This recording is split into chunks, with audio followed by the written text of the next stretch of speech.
my journey has not been straight, but the challenges made me very strong, that I believed that I must stand to be a shoulder, not only for my family, but for people who are going through circumstances like I am.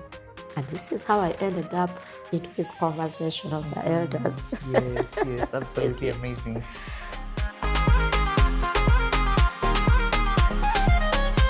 Good morning, good afternoon, good evening from wherever you're listening to us from. Welcome to yet another episode of Footprints, a podcast where we tell the stories and glean the wisdom of our elders together. Today, I am so happy to be with this guest of mine who is going to introduce herself. She's a dear friend. We were both trying to remember when we met each other. It was many years ago in the 2000s. I'm sure some of you who are listening to this were not even born, but we bring you her story and her wisdom. Welcome with me, Maxensia Nakibuuka Takirambule. That name I've never been able to say. So you're going to say it for our guests. Indeed. Very slowly. You are? Maxensia Nakibuuka Takirambule Dambia. Imagine all those names. All those names. Maxensia, you're so welcome. I want you to take us back where we were not. Mm-hmm. What was Maxensia like as a little girl? What did she like doing? Please take us back in time. My name is Maxensia Nakibuuka. That is my maiden name. Takirambule is my marital name. Mm-hmm. Then Dambia, my clan name. Mm-hmm. I grew up in a family of 13.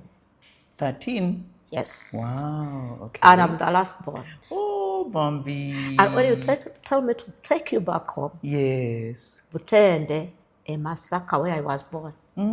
60 years ago. Yes. So if you want to take you back there, this is this little girl in this family, the beloved girl, because of being a last born. Everybody would love to give me everything. So I don't know what age I came out of my mother's bed, because I slept in my mother's bed until I think P7. Oh my goodness. And being a last born, you may have all those chances, but sometimes your elder siblings can be envious. Like when I get sick and then I say I'm sick and then come to have food, they would say, look at her. You said you're sick. Go back and sleep. Sick people don't eat. So I would go back in the bed and relax. And here comes Mama, he's whispering, would you like to eat something? I would say, at first I would say, I don't. She brings everything that is there. Milk, I can't just imagine that kind of love. Yes. Anybody who might have experienced that kind of love of a last born. Yes, indeed. So this is how my siblings thought I would not even be able to do any work when I grow up. Everybody was talking about Maxensia. So people thought I would be lazy. But by the time I grew up, when I started school, my father, who was a member of the Luchiko in the 60s, today we would call him a member of parliament. Yes. Had lost almost part of his investments, including a coffee factory. So money was very scarce in our family. So the scarcity of money, resources, and so on and so forth, and my father was urging we could now start some business with mother. My mother started matoke vending. At that time, going to school every day in the morning, young children could go to dig first before they go to school. But in our family, it did not happen. Yes. So in the 70s, now this is Nalongo Teresa, that is my late mother, wife to Damiano Mukasa Salongo, Omubaka, now trading in matoke vending.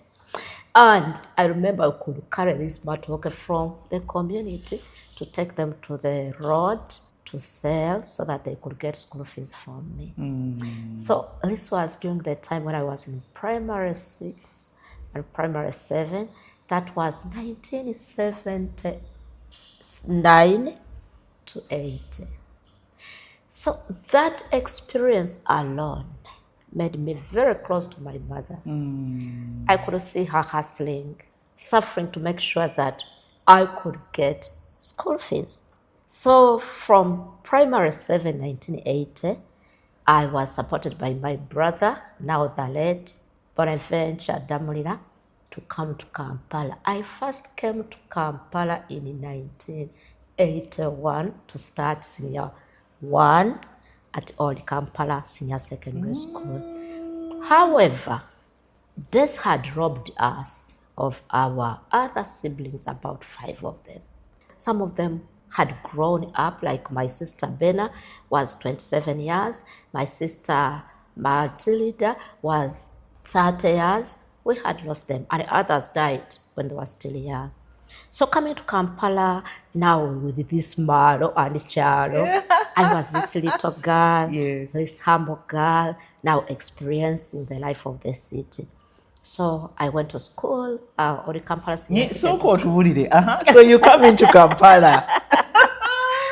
What did you think about Kampala? The Kampala of that time. Even someone telling you, I'm taking you to Kampala, I did not know how Kampala looked like. And here I am with my chalo coming to Kampala for the first time, with those roads, with those cars, with people, different people speaking this language, people speaking that, when I was used to Luganda.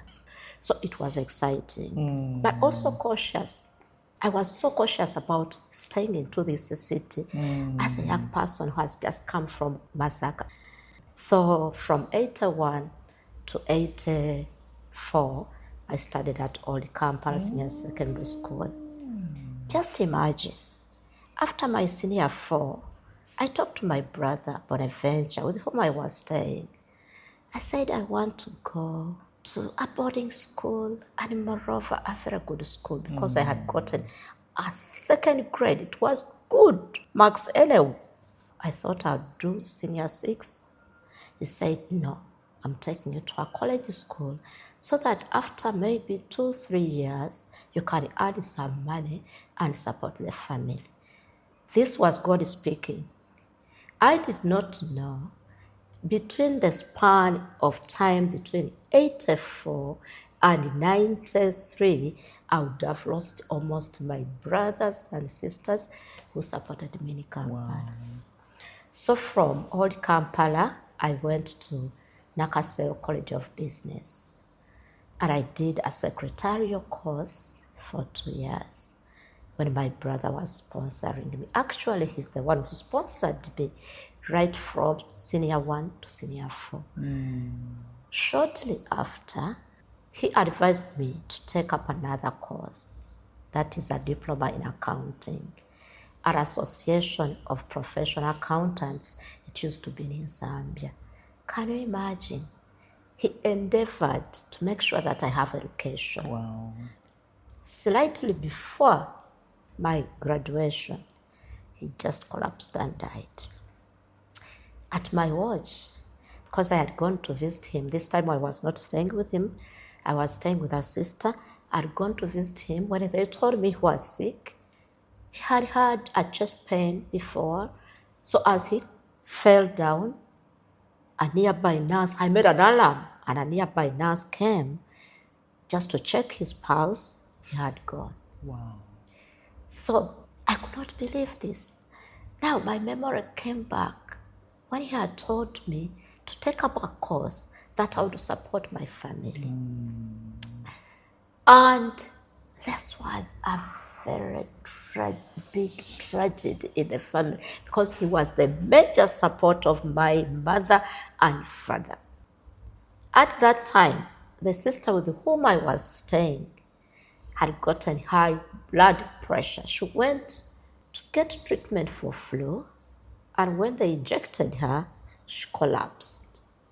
So I was the person there to help this sister and a son of my brother who had died. But what surprises me, this was a sudden death of my brother. But as we're checking his things in this house, we found a very long letter that he had written saying, I chose to pay school fees for Maxensia in order to take care care of my child because I did not know where I would be. Wow. So there were details in this letter, and it was so challenging to read. So, in brief, between the period of 1989 to 1993, I had lost my brother Bonaventure. 1991, I lost my sister, who I was following, Elizabeth. 1993, we lost our father. It was a very challenging situation for this young woman who is just out of school, has to care for the mother, has to care for the sibling of these fallen siblings. It was very challenging. But children of those years were very, very energetic and wanted to work, loved work. As I pursued my certificate at College of Business, Nakasero, I also looked for some part-time job. So if I was supposed to go to school in the afternoon, I would first go to someone's office in the morning and work. If I'm supposed to go to school in the afternoon, I'll do likewise. Even when I was pursuing my diploma course, I did the same. So I earned some little money when I was as young as 20 years.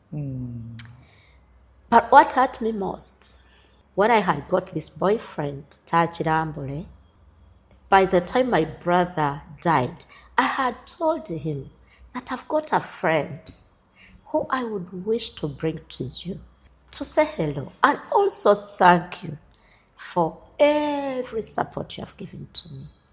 And my brother said, it is very well with me, but probably take that friend of yours to our parents first, and I'm going to make an appointment for you to go there. Sadly, before even we went to the parents, he had died. This person who paid my school fees died before I said thank you to him. It is so many years ago. I feel pain over that. And I'm like, how I wish I'd accepted for us to go and say thank you. But it passed like that. But it gave me a lot of strength to say, let me stand between the gaps and do something. What happens now? I got married. 1992, we got wedded at Endeavour St. Joseph's Catholic Church with Mr. Takirambule. I mean, this was joy for my family. I went to my parents, I presented my friend, we wedded, and that blessing. So we journeyed together. Takirambule to me was like a brother. Because for him, he had lost his father at the age of 5.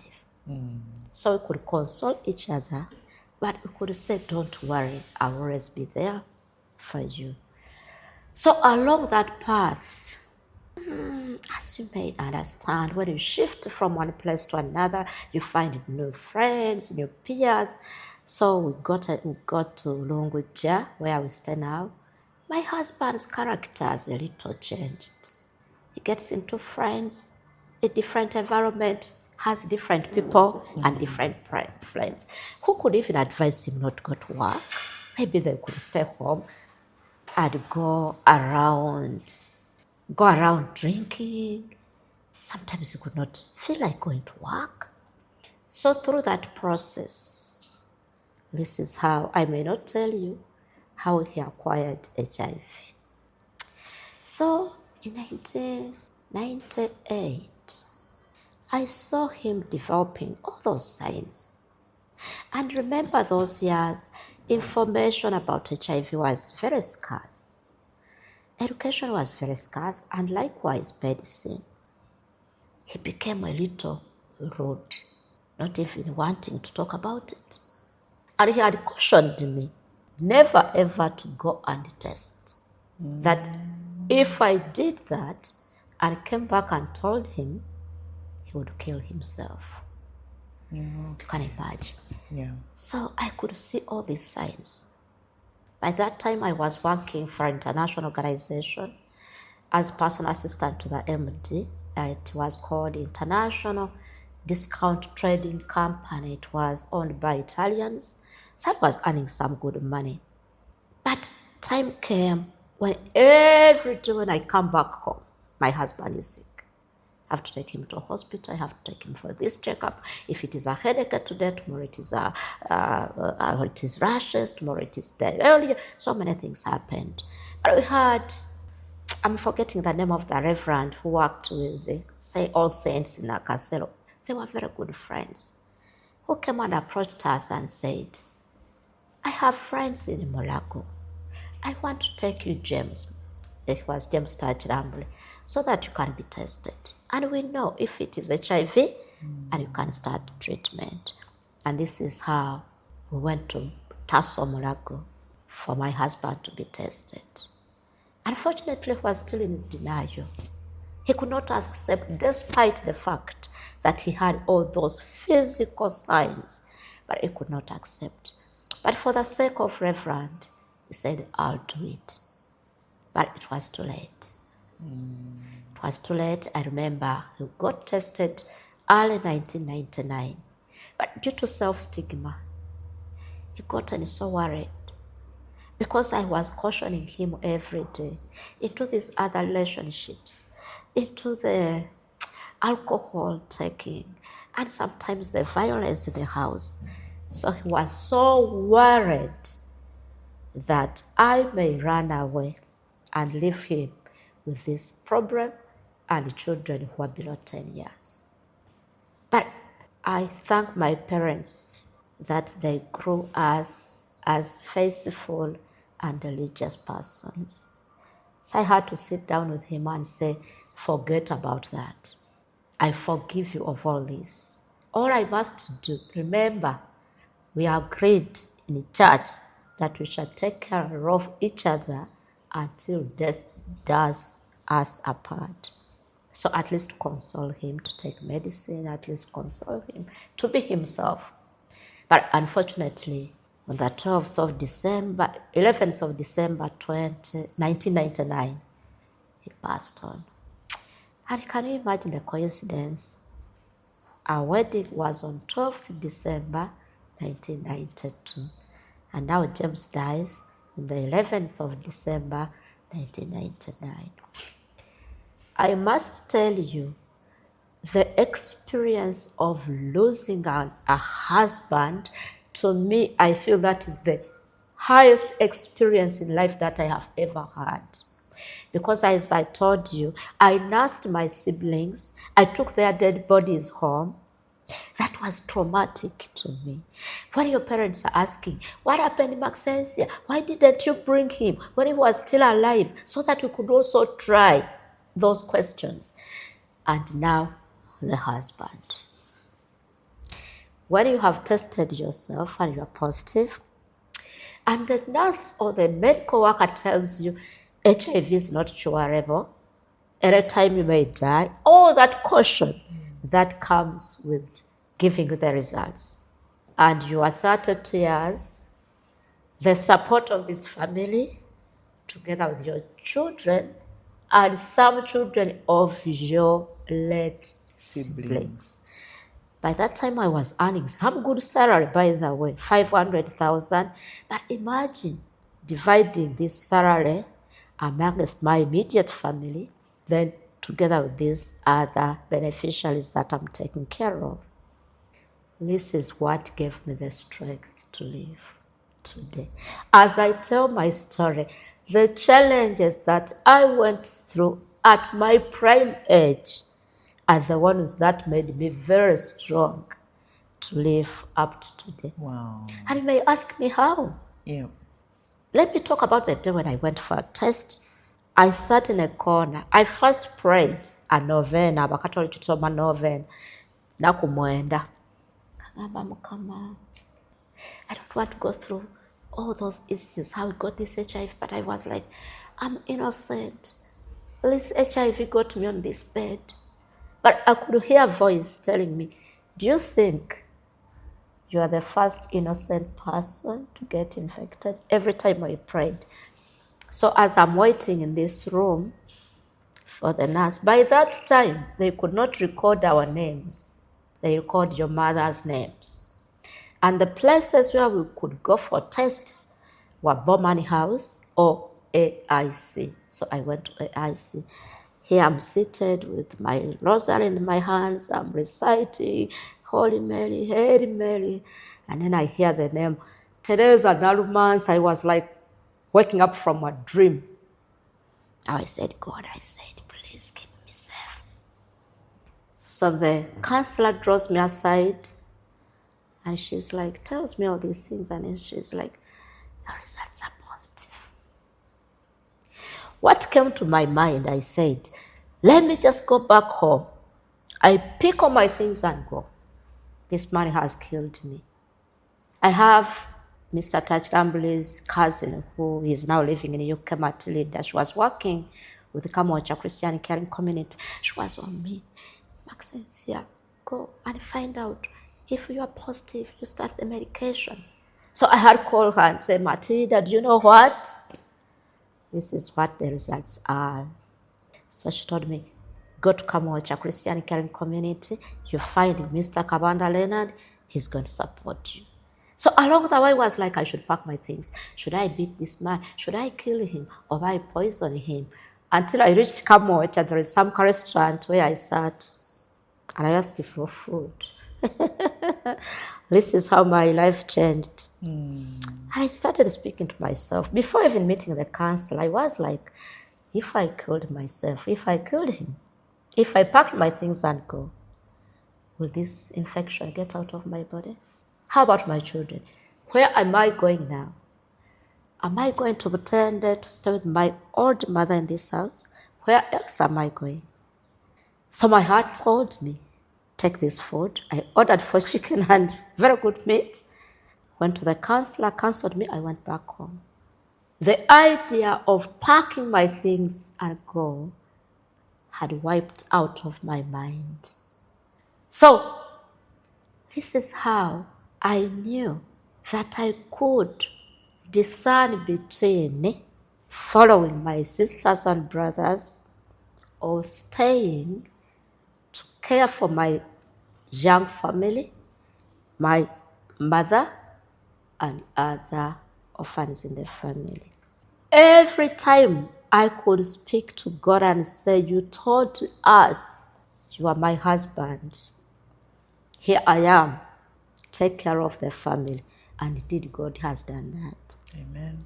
So I could remind him, you said you are the father to the fatherless. Yes. Here we are. Yes. So I chose to say, God, I'm not dying today. I must live to witness your goodness. What happened after my husband died? 2000, there was an election. And I said, I'm going to represent the people because the time I spent caring for my ailing husband, the entire community of Lunguja cared for me. People would bring food to this young widow. Old mothers, old widows would come and say, don't worry, we went through this. Others would tell me, don't just look shabby. Put an oil on your face, wear smartly, buy your clothes, be just smart. Make sure your children don't cry when you cry. Don't cry in front of them. So people gave me psychosocial support. And I thought I would stand as a counselor to speak for them in council. Thinking there were so many things in council that I would bring to Lunguja for everybody to enjoy. Anyhow, I stood as a counselor, direct counselor, and for me, for positions I've contested for, there are those direct seats. A lot was said during the campaigns. Uyo mukazi twakazika bawe agenda kufa munaba mulonda buli lunaku.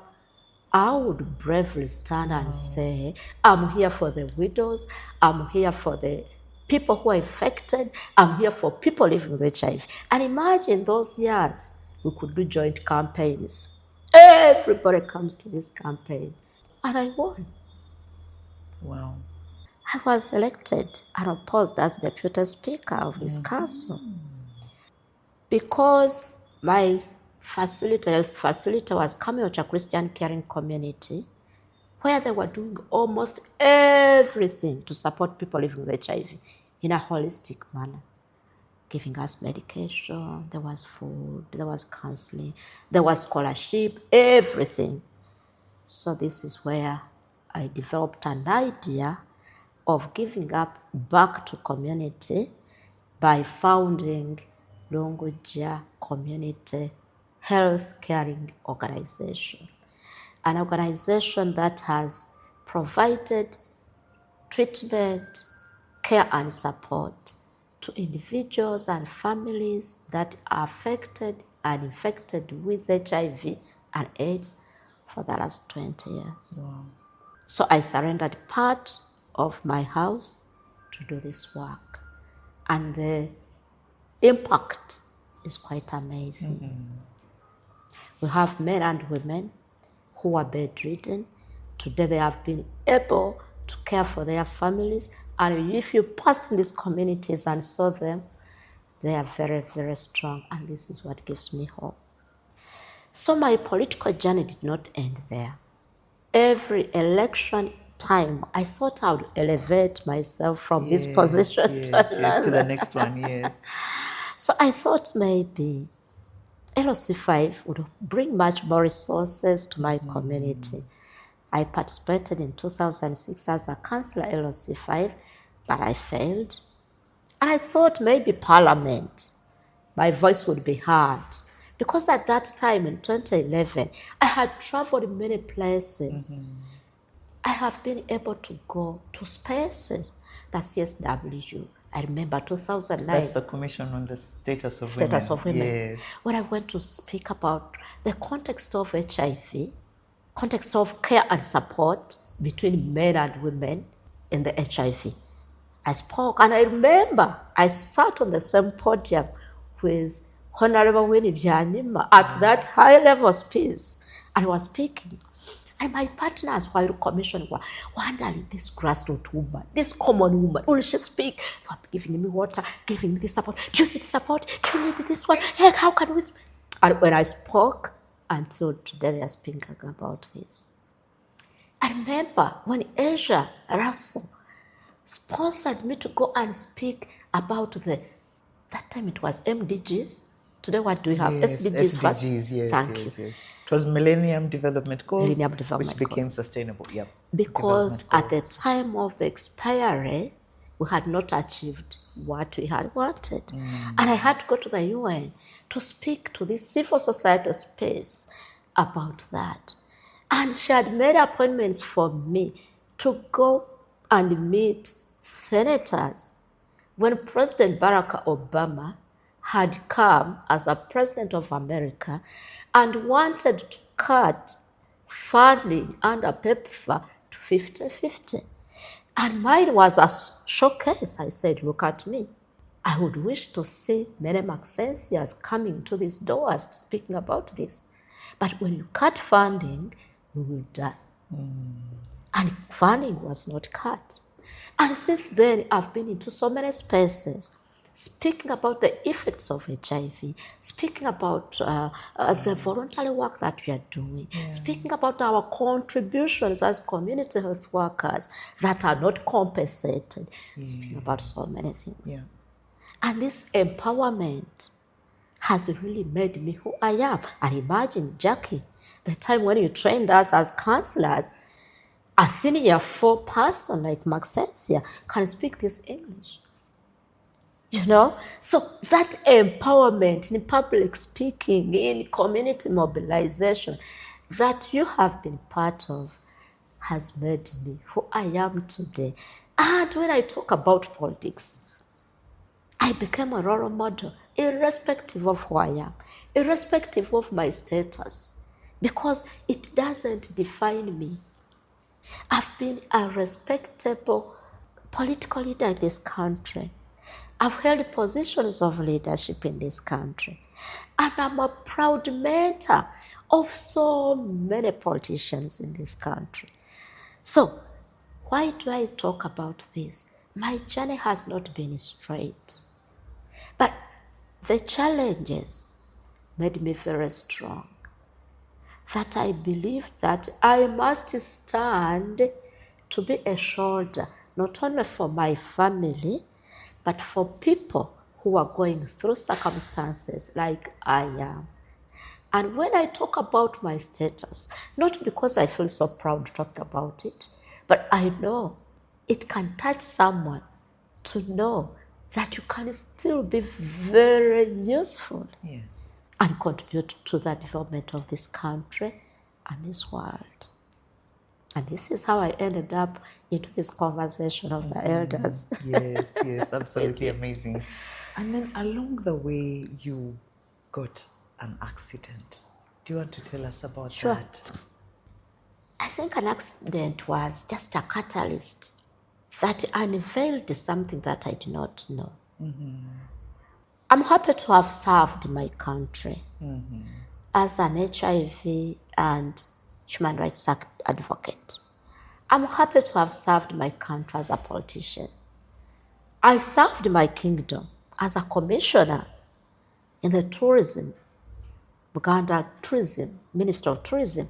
I served as a commissioner in the Buganda Kingdom Women's Ministry. I served as a trainer Mutisaka Techanawagereka. Oh, wow. And I'm a very proud person because Mutisaka Techin naleetamu ekigambo ky'okusomesa abaana ebintu ebiri practical. Era bwe ndaba babikola nti beads, nti cakes, I'm proud because at that time I was in charge of health and welfare of the children. And I'm happy that I introduced counseling in this circuit because I knew that 2 weeks when we stay with these children, they come with a lot of baggage. So I'm happy to have done all this work. And being a staunch Catholic who has served from the lowest level to Kampala Archdiocese as Secretary Council of the Laity and HIV focal person of that time. So you can imagine, Jackie, you are into all this work. I could not take care of myself quite well. I could not sleep well. And that complacence, when the doctor tells you your viral load is suppressed, I feel as if the virus is not there. So I could not rest well. I could not eat well. So that kind of thinking, I'm okay, I must be everywhere. My immunity was affected by the kind of drugs I was taking. So the accident I got in 2015 just stimulated something which was underlying within my body that I did not know, even though I was taking my medicine religiously and my viral load was suppressed. So when I got this accident, from walking, holding a crutch, they were telling me, it will go, it happens. From a crutch, I got very strong spasm that could pull my right leg up. As I tried to step back, the leg has not come down. I fell 5 times on my back, and everybody, the last one knew, was going to die. Can you imagine when you trust God? He always puts an arm for you. All the times I fell down, including falling in the lift in Mulago, I never hit my head. Because the last one I fell at our clinic, when I was entering for a doctor to do physiotherapy, the whole surrounding people said, Maxensia is dead today, but I did not. So, because doctors could not diagnose my issue, so I went to Dr. Nyati and was like, I think the spinal cord is infected. He gave me a recommendation, as well as Dr. Mutachurani Rubaga, to go for specialized treatment in India. My sister, who I love so much, ex-IGT, Honorable Betty Kamya, had said, it can't happen. How can Maxensia be bedridden in this community when she has saved many lives in this community? Let's do something. And she fundraised for me to go to India. So getting there, MRI scans could not see anything until the last time when I went to a CT scan and they saw that I had gotten osteopenia or osteoporosis, which is a result of calcium deficiency. And they advised me to come back and they changed the type of medication I was on. This is how I ended up getting fractured legs. I got bedridden. That is the time we visited me at home. 18, 17, 19 were the times when everybody gave up on me. Even my family, they were just praying for me to rest in peace. But still, even when I got bedridden for 3 years, I was even in a coma for 3 days in 2017. I told my God, I'm not going anywhere. Because you gave me people to care for in this community. I could even ask him, do you think they're okay that I should come to you? There is a time when I felt a lot of pain because, as you may remember, I had pain from head to toe. And one day the pain was too much. I quarreled, complained to God. I said, I've prayed, I've served you, I've did everything, I've repented. I've done all this. Take me now. But with one condition, don't take me to hell because I've served my hell on earth. Yeah. Take me to heaven. And if you are not taking me there, leave me. And this is a time when I was doing a novena, reading Ezekiel 37, the bones that were. Yes, the dry bones that brought to life. A week later, I was up. Oh, wow. And since that time, I've never gone down again. Wow. And imagine this Maxensia, who was tested in 1998 and was positive with HIV. I lost my husband in 1999. When my firstborn was 10 years, secondborn was 7, Teresa, my third, was 4 years, and Martha was 2. Today they are all alive and negative, have graduated, and I have grandchildren. Oh my goodness. What can I say? How can I thank my God? Wow. And you recently turned 60. Wow, 30th January. I must have. I should open my mobile money. That's why I said we need to do something big because You this is cannot just an amazing imagine. testimony. I was counting days. Yes. One. My family was there. Was like, Mama, I said whether I have money to celebrate or not. Yes. I'm turning 60. And I turned 60 on the 30th of January 2026. And I thank my friend Namata. I'm forgetting this online interviews that they are doing. They were doing interviews about Fidel retired in December when they were interviewing like doing it today. Yes. She was like, how old are you? I said, I'm just proud I'll be 60 very soon. So she bought me a cake. Oh, God, sweetheart. And my children brought the foods, the drinks. I'm a proud grandmother at 60 years plus. Wow. And Maxensia, through all these different changes, of course you have transitioned from one position to another, from one organization to another. Part of the reason we do footprints is to enable a conversation around transitions, around succession. Because indeed, we found these things, we shall leave them. True. So what advice do you give leaders that are at that point where they are deciding, should I let go or should I cling? Yeah, what have you counseled yourself when it is a moment of transition? One thing I must say, as a leader, whatever circumstance, whether political, whether you're a community leader, you have someone you emulate. As a leader, what inspires you? Could it be this Jackie, her leadership style? What about the cause you are leading? Is it about selfish interest as we see today? Many leaders today are living for that. But I think as a leader who is emulating someone, it is that someone's legacy you would wish to leave. And if you wanted to leave a legacy behind, what kind of legacy would you leave for your children, for that person who is stepping into your feet?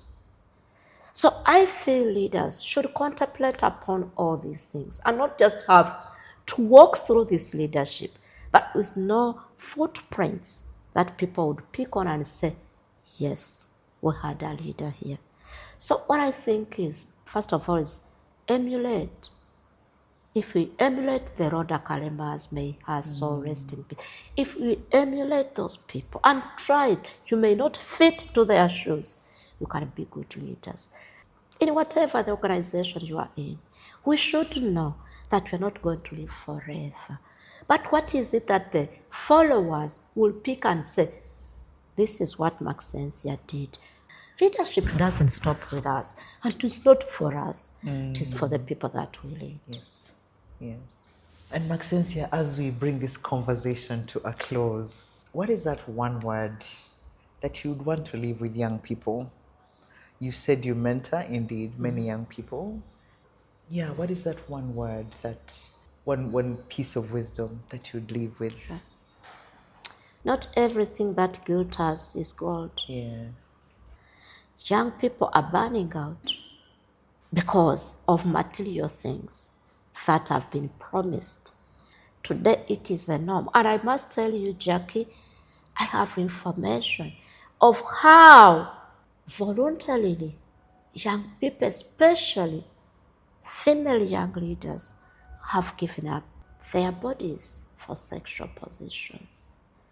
I must tell them the future holds so high for them. Be conscious of all this. Yeah. What would you love to see? Yeah. What is your future? Yeah. What is that you want to be? What you want to be into pieces by the time you get into this position? Because they have been exploited to the extent of being silenced. I look at my UID DP for the last 20 years, I don't see it. Because of issues of tokenism, political violence, and so on and so forth. So let them know their worth.